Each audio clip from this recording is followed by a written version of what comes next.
Usually রথের দিনগুলোতেও আমি করে যাই, যখন কোট ড্রেস পরে সেই সময়। আর আদারওয়াইজ এই বছর আমি সকালবেলা একদম করে যেতে পারিনি। দেখো, অনেক কিছু আছে যেগুলো ছোট্ট ভিডিওর মাঝখানে তোমাদের বলা সম্ভবও নয়, আর তোমরা শুনতেও পারবে না, এত লং হয়ে যাবে ভিডিওটা। তাই ছোট্ট করে কথাটা বলে রাখি যে আমি আমার প্রফেশনের সাথে সাথে আমার বাবার প্রফেশনটাকেও আয়ত্ত করেছি, একটু হলেও অল্প হলেও করেছি। আর চেষ্টা করছি তাদের সঙ্গে থাকার, আর কিছু কিছু মানুষের সঙ্গে থাকার যাদের দরকার।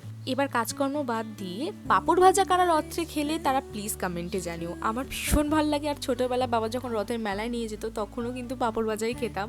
তো আমার একটা নস্টালজিক লাগলো, তাই এই পাঁপড় ভাজা খেতে খেতে গল্প করছিলাম। অ্যান্ড সেই দিনকে রাত্রিবেলা এত খাওয়া দাওয়া করেছি, আমি কি বলবো, আমার প্ল্যান ছিল না কোনো খাওয়া দাওয়ার, বাট আমি খেয়েছি। বিশেষ করে সিথির মোড়ে এখানে ঘুগনি চাট খেয়েছিলাম, যেখানে আমি ছোট্টবেলা থেকে যাই, আর ওই সেম কাকুটা। অ্যান্ড অনেস্টলি টেস্টও একদম বদলায়নি। আদারওয়াইজ আমি রথে গেছিলাম রথ টানতে, আর খুবই ভালোভাবে কেটেছে। রাত্রে ডিনারটা বাইরেই করেছিলাম, আর বা আমার জন্য ডিনার প্যাক করেই নিয়ে এসেছিলাম। তো আমি গেছিলাম বাড়ির একদম সামনে একদম ওল্ড এজড রেস্টুরেন্টে, যেখানে আমি অলওয়েজ আমার ছোটোবেলায় মা বাবার সাথে যেতাম খেতে। অনেক স্মৃতি আছে এই রেস্টুরেন্টের সাথে। হয়তো আমার অনেক ভিডিওতে তোমরা দেখেও নিয়েছো এই রেস্টুরেন্টের অনেক খাবার দাবারই খাই, বিশেষ করে এখানকার স্যুপ মারাত্মক খেতে হয়।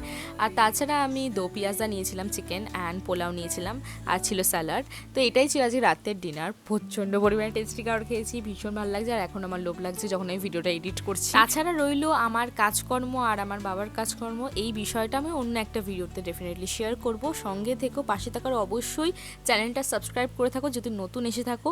আর যদি ভালো লেগে থাকে তো প্লিজ লাইক করে দিও, আর কমেন্টে জানিও যে তোমাদের এই ভিডিওটা কেমন লাগলো। আজকের জন্য টাটা।